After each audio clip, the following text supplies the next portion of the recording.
उसकी समीक्षा, उन पर चर्चा हमें आगे के लिए बहुत उपयोगी हो सकती है।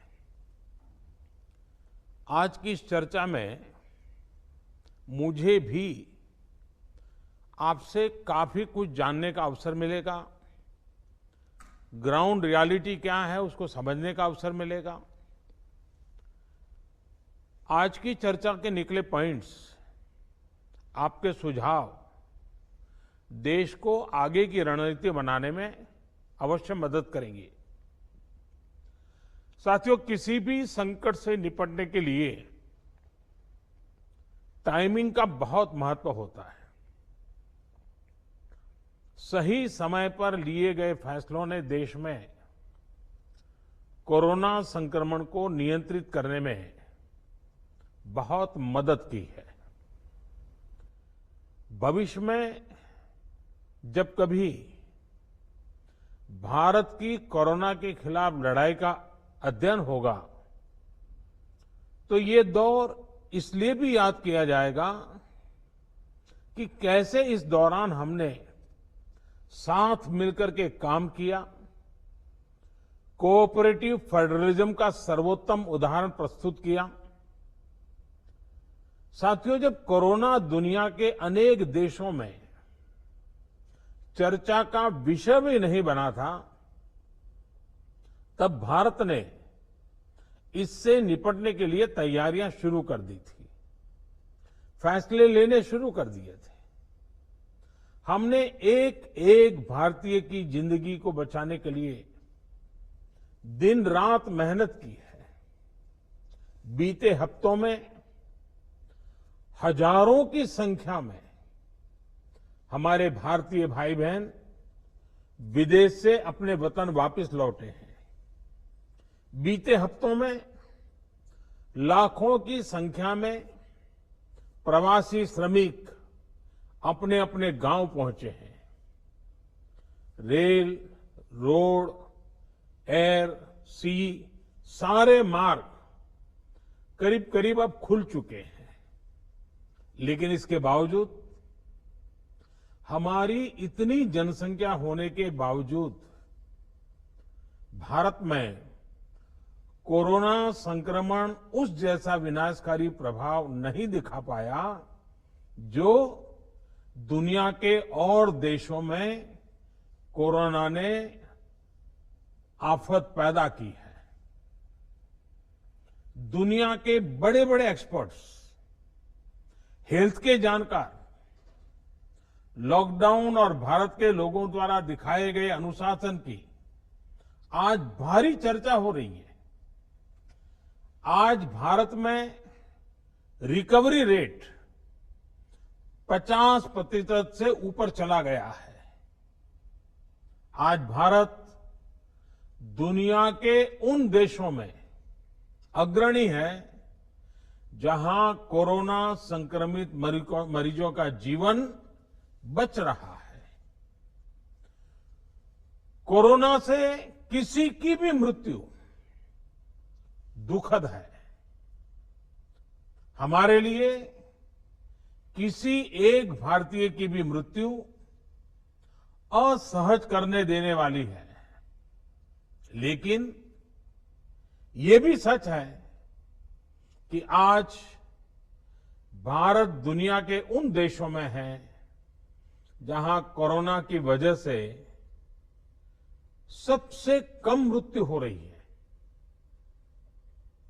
अब अनेक राज्यों के अनुभव आज आत्मविश्वास जगाते हैं कि भारत कोरोना के इस संकट में अपने नुकसान को सीमित करते हुए आगे बढ़ सकता है, अपनी अर्थव्यवस्था को तेजी से संभाल सकता है।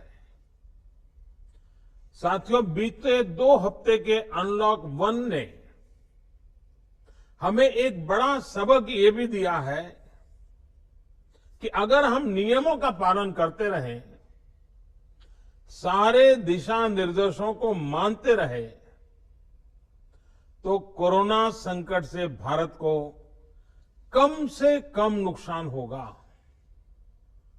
इसलिए मास्क या फेस कवर, उस पर बहुत ज्यादा जोर देना अनिवार्य है, आवश्यक है। बिना मास्क या फेस कवर के घर से बाहर निकलने की अभी कल्पना करना भी सही नहीं है। ये जितना खुद उस व्यक्ति के लिए खतरनाक है, उतना ही उसके आसपास के लोगों के लिए भी। इसलिए 2 गज की दूरी का हमारा मंत्र हो, दिन में कई बार 20-20 सेकंड के लिए साबुन से हाथ धोने की बात हो, सैनिटाइजर का इस्तेमाल हो, ये सभी बहुत गंभीरता से किए जाने चाहिए। खुद की सुरक्षा के लिए, परिवार की सुरक्षा के लिए, विशेषकर घर के बच्चों और बुजुर्गों की सुरक्षा के लिए ये बहुत जरूरी है। अब तक लगभग सारे ऑफिसेस खुल चुके हैं। प्राइवेट सेक्टर में भी लोग ऑफिस जाने लगे हैं। बाजारों में, सड़कों पर भीड़ बढ़ने लगी है। तो ये सारे उपाय ही कोरोना को तेजी से फैलने से रोकने में मददगार होंगे। थोड़ी सी भी लापरवाही, थोड़ी सी भी ढिलाई, अनुशासन में कमी कोरोना के खिलाफ हम सभी की लड़ाई को कमजोर करेगा। और इतने दिनों की जो तपस्या है, उस पर पानी फिर जाएगा। हमें इस बात का हमेशा ध्यान रखना है कि हम कोरोना को जितना रोक पाएंगे, उसका बढ़ना जितना रोक पाएंगे, उतना ही हमारी अर्थव्यवस्था खुलेगी, हमारे दफ्तर खुलेंगे, मार्केट खुलेंगे, ट्रांसपोर्ट के साधन खुलेंगे और उतने ही रोजगार के नए अवसर भी बनेंगे। साथियों, आने वाले दिनों में अलग अलग राज्यों में इकोनॉमिक एक्टिविटी का जिस तरह विस्तार होगा, उससे मिले अनुभव दूसरे राज्यों को भी बहुत लाभ पहुंचाएंगे। बीते कुछ हफ्तों के प्रयासों से हमारी अर्थव्यवस्था में ग्रीन शूट्स दिखने लगे हैं। पावर कंजम्पशन जो पहले घटता जा रहा था, वो अब बढ़ना शुरू हुआ है। इस साल मई में फर्टिलाइजर की सेल बीते साल मई की अपेक्षा 2 गुनी हुई है। इस बार खरीफ की बुआई बीते साल की अपेक्षा करीब 12-13% ज्यादा हुई है। 2 व्हीलर्स का प्रोडक्शन लॉकडाउन से पहले के स्तर का करीब करीब 70% तक पहुंच चुका है। रिटेल में डिजिटल पेमेंट भी लॉकडाउन से पहले की स्थिति में पहुंच चुका है।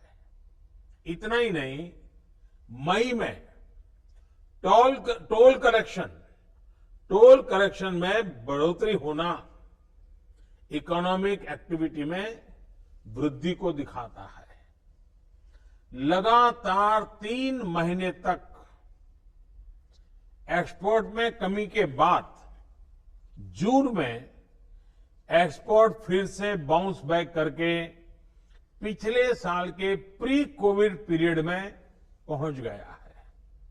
ये तमाम संकेत है जो हमें प्रोत्साहित कर रहे हैं, आगे बढ़ने के लिए प्रेरित कर रहे हैं। साथियों, आप में से अधिकतर राज्यों में एग्रीकल्चर, हॉर्टिकल्चर, फिशरीज और एमएसएमईज का हिस्सा बहुत बड़ा है। आत्मनिर्भर भारत अभियान के तहत बीते कुछ दिनों से इन तमाम सेक्टर्स के लिए अनेक प्रावधान किए गए हैं। एमएसएमईज को सपोर्ट करने के लिए अनेक फैसले हाल में लिए गए हैं। समयबद्ध तरीके से एमएसएमईज को बैंक से क्रेडिट दिलाने का प्रयास हो रहा है। 100 करोड़ रुपए तक के टर्नओवर वाले उद्योगों को 20% अतिरिक्त क्रेडिट के ऑटोमेटिक इंक्रीज का लाभ दिया गया है। अगर हम बैंकर्स कमिटीज के माध्यम से ये सुनिश्चित करेंगे कि उद्योगों को तेजी से क्रेडिट मिले तो वो जल्द से जल्द काम शुरू कर पाएंगे, लोगों को रोजगार दे पाएंगे। साथियों, हमारे यहां जो स्मॉलर फैक्ट्रीज हैं, उन्हें गाइडेंस की, हैंड होल्डिंग की बड़ी जरूरत है। मुझे पता है आपके नेतृत्व में इस दिशा में काफी काम हो रहा है। ट्रेड और इंडस्ट्री अपनी पुरानी रफ्तार पकड़ सके, इसके लिए वैल्यू चेंज पर भी हमें मिलकर काम करना होगा। राज्यों में जहां कहीं भी स्पेसिफिक इकोनॉमिक एक्टिविटी पॉइंट्स हैं, वहां 24 घंटे काम हो, सामानों की लोडिंग अनलोडिंग तेजी से हो, एक शहर से दूसरे शहर तक सामान जाने में स्थानीय स्तर पर किसी तरह की दिक्कत ना हो, तो इकोनॉमिक एक्टिविटी और तेजी से बढ़ेगी। साथियों, किसान के उत्पाद की मार्केटिंग के क्षेत्र में हाल में जो रिफॉर्म्स किए गए हैं, उससे भी किसानों को बहुत लाभ होगा। इससे किसानों को अपनी उपज बेचने के लिए नए विकल्प उपलब्ध होंगे, उनकी आय बढ़ेगी और खराब मौसम के कारण, स्टोरेज के अभाव के कारण उनको जो नुकसान होता था, उसे भी हम कम कर पाएंगे। जब किसान की आय बढ़ेगी तो निश्चित रूप से डिमांड भी बढ़ेगी और राज्य की अर्थव्यवस्था की गति भी बढ़ेगी। विशेष तौर पर नॉर्थ ईस्ट और हमारे आदिवासी इलाकों में फार्मिंग और हॉर्टिकल्चर, इसके लिए अनेक अवसर बनने वाले हैं। ऑर्गेनिक प्रोडक्ट्स हो, बाम्बू प्रोडक्ट्स हो, दूसरे ट्राइबल प्रोडक्ट्स हो, उनके लिए नए मार्केट का द्वार खुलने वाला है। लोकल प्रोडक्ट के लिए जिस क्लस्टर बेस्ड रणनीति की घोषणा की गई है, उसका भी लाभ हर राज्य को होगा। इसके लिए जरूरी है कि हम हर ब्लॉक, हर जिले में ऐसे प्रोडक्ट्स की पहचान करें जिनकी प्रोसेसिंग या मार्केटिंग करके एक बेहतर प्रोडक्ट हम देश और दुनिया के बाजार में उतार सकते हैं। साथियों, बीते दिनों आत्मनिर्भर भारत अभियान के तहत जितनी भी घोषणाएं की गई हैं, वो एक निश्चित समय सीमा के भीतर जमीन पर उतरे, इसके लिए हमें एकजुट होकर काम करना है। इस पृष्ठभूमि में कोरोना से लड़ाई और इकोनॉमिक एक्टिविटी से जुड़े आपके जो सुझाव हैं, जो तैयारियां हैं, वो जानने के लिए मैं बहुत उत्सुक हूं और मुझे पक्का विश्वास है कि अनुभव के आधार पर आपकी जो बातें आएगी, वो आने वाले रणनीति बनाने में बहुत काम आएगी। मैं गृह मंत्री जी से आग्रह करता हूं कि वे आगे की चर्चा का संचालन करें